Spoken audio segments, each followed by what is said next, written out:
Hi అండి, welcome back to our channel. ఈరోజు జరగబోయే సీరియల్లో అసలు శ్రీధర్ జోష్నకి చెక్ ఎందుకు ఇస్తాడు, అలానే శ్రీధర్ ఇచ్చిన చెక్ కార్తిక్ ఒప్పుకుంటాడా లేదా, ఇవన్నీ విశేషాలు సీరియల్లో తెలుసుకోబోతున్నాం. సో మీరు కనుక మన ఛానల్ ఫస్ట్ టైం చూస్తున్నట్టయితే తప్పకుండా సబ్స్క్రైబ్ చేసుకోండి.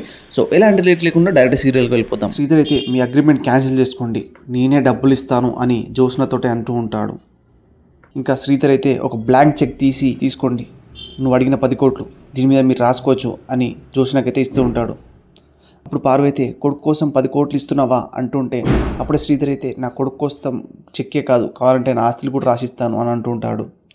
ఇప్పుడు పార్వతి అయితే ఇంత మార్పుని నేను తట్టుకోలేకపోతున్నాను, తాగే వాటర్లో ఏదో మార్పు వచ్చినట్టుంది, జనాలు అందరూ మారిపోతున్నారు అని అంటూ ఉంటుంది పారిజాతం. తీసుకో జోష్న అని చెక్ అయితే ఇస్తూ ఉంటాడు. ఈ చెక్ తీసుకొని కార్తిక్తో ఉన్న అగ్రిమెంట్ క్యాన్సిల్ చేసి అని అంటూ ఉంటాడు శ్రీధర్. జోష్న అయితే మావయ్య, నువ్వు బావ కోసం చెక్ ఇవ్వడం కరెక్టే, కానీ ఇవ్వాల్సింది నువ్వు కాదు, బావకి ఎలాంటి అభ్యంతరం లేకపోతే నాకు ఎలాంటి అభ్యంతరం లేదు. ఇప్పుడే కార్తీక్ దీపావళి కూడా వస్తూ ఉంటారు. పారు కూడా ఇలా అంటూ ఉంటుంది, సమయానికి రావడం కాదండి, అందరూ ఒక మాట అనుకొని ప్లానింగ్ ప్రకారమే వచ్చారు అంటూ ఉంటే, అప్పుడే దశరథని ఇలా అంటూ ఉంటాడు, పిన్ని కార్తీక్ ఇదివరకు చాలా అవకాశాలు వచ్చాయి, అప్పుడు అగ్రిమెంట్ క్యాన్సిల్ చేయమని అడగొచ్చు, కానీ అడగలేదు, ఇప్పుడు అడుగుతున్నాడు.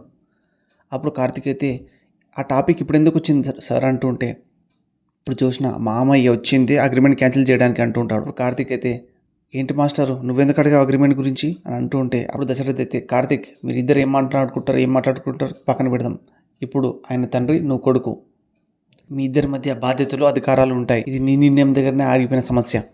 అఫ్కోర్స్ ప్రతిసారి నీ నిర్ణయం దగ్గర ఆగిపోతూ ఉంటుంది, ఈసారి సరైన నిర్ణయం తీసుకుంటావన్న ఆశ. అది అగ్రిమెంట్లో నువ్వు చూసిన రాసుకున్న నిబంధనల ప్రకారం తెలిసినా సరే దీనికి నువ్వు కట్టుబడి ఉంటున్నావు కదా అంటుంటే, కార్తిక్ వచ్చేసి అవును సార్ నేను అంటూ ఉంటే, ఇప్పుడు శ్రీధర్ వచ్చేసి ఈ అగ్రిమెంట్ నువ్వు ఇమీడియట్గా రిలీవ్ చేయాలంటే మీ నాన్న 10 కోట్లు ఇచ్చాడు, దీనికి నీకు అంగీకారమేనా అని అంటూ ఉంటాడు. అదిగో ఆ చెక్ అక్కడే ఉంది. ఇప్పుడు చూసిన అయితే అగ్రిమెంట్ జరిగింది నాకు బావకి మధ్య, ఫైనల్ జడ్జిమెంట్ తంది అని చెప్పాను బావా. అప్పుడు శ్రీధర్ నా నిర్ణయమే నీ నిర్ణయం అని చెప్పు కార్తిక్, అవసరానికి మించి నీ స్థాయిని నువ్వే తగ్గించుకుంటున్నావు అంటుంటాడు శ్రీధర్. ఇన్ని రోజులు నేను మాత్రమే కాదు మీ అమ్మ కూడా అందరి బాధపడేది నువ్వు డ్రైవర్గా పనిచేయడం ఇష్టం లేకనే అంటూ ఉంటే, అందరూ ఒక్కసారిగా కార్తీక్ యొక్క మాటల కోసం వింటూ ఉంటారు.